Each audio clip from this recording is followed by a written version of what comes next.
Alan, good to have you on board as always. We'll get to this judge in a minute, which I think is a really disconcerting situation. But first, your reaction to this report from the Community Security Trust on this explosion of anti-Semitism in this country. What the hell is going on? Well, it's a totally disastrous report, of course, in terms of the statistics. It's terrifying for Jews in this country. It should be terrifying for everyone in this country that this degree of hate has suddenly exploded on account of a foreign policy issue, essentially. But is it any surprise, Kev? You know, we've seen those marches. We've seen them for weeks and weeks on end. The issues that have come up in those marches, things that have happened around the marches as well, with attacks on Jews, physical attacks, verbal attacks, social media attacks in this way. So, you know, the one thing obviously led to the other. You could see the results of the survey coming out from the actions that we've seen on our screens in real life. And I'm afraid the fact that we didn't, as a country, stand up to this earlier means that we are now reaping the winds that have been sown in that regard. And unfortunately, we need to be looking very carefully at what this means for us as a country going forwards. Yeah, on that note, Alan, something I really want to speak to you about, and which I think is symptomatic of the emboldening of a particular community who now think that they are untouchable, is the concept of Muslim Vote, an organisation that I understand is being led by a man who is involved with Hizb ut-Tahrir, which is, of course, a prescribed organisation. And a few things that have happened recently, the protests outside of Tobias Ellwood's house in Bournemouth, he's the MP for Bournemouth, because he has taken a very pro-Israel stance. The fact that Mike Freer, the MP for Golders Green, has said he's got to stand down because his constituency office has been set on fire and he received death threats. And now you have these posters going up around North Ilford, the constituency of Wes Streeting, with the threat that, well, we will unseat him and various other Labour MPs unless Labour call for a ceasefire. It seems to me increasingly the tail is wagging the dog, and that frightens me. Well, it should frighten everyone in this country who's a supporter of democracy.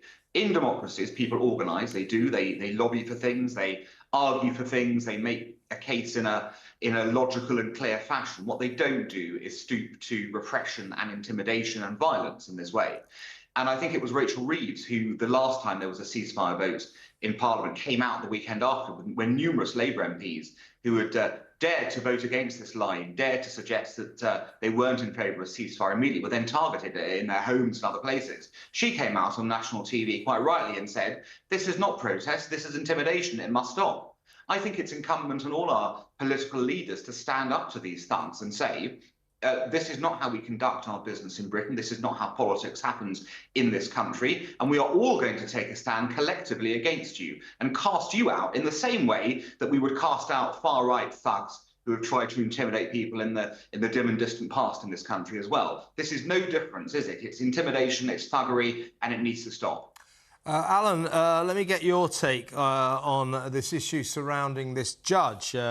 His name is Tanwar Ikram, and he presided over the case of the three women who joined a pro-Palestinian march very shortly after the October the 7th atrocity. There he is.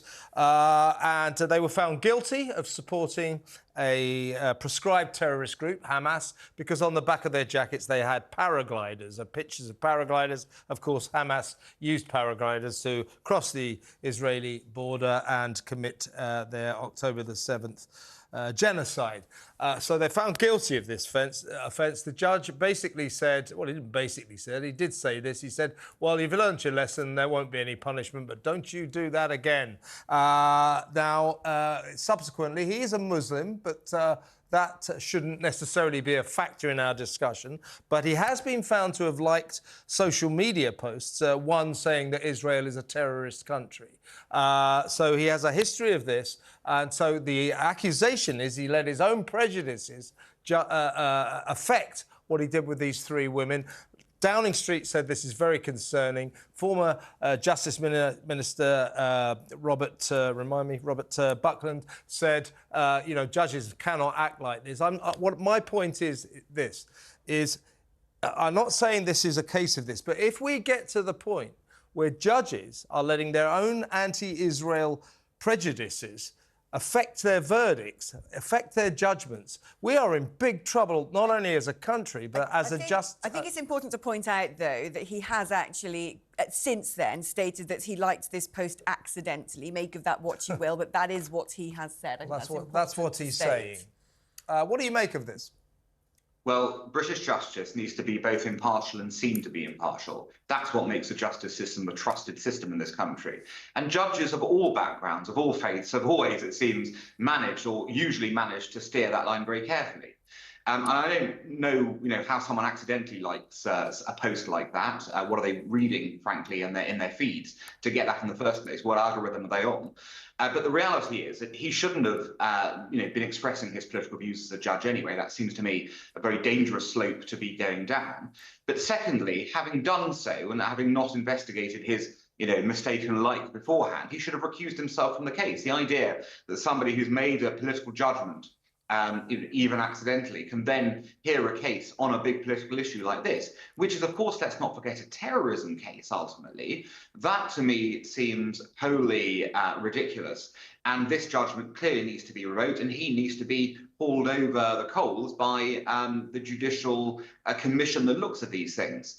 And connected to that is, of course, the fact that if you're looking at this particular issue, this is a terrorism case. I cannot recall a single terrorism case in this country where somebody's been found guilty of a terrorism case and then has been given essentially a discharge on that basis. That is a terrible, terrible sign to be sending out regarding national security and what is tolerable. And if we go down the path of, well, I didn't think that terrorism issue was too bad, you're going to undermine completely the activities of law enforcement in this country and of the judicial system when it comes to actually looking at terrorism as an issue here.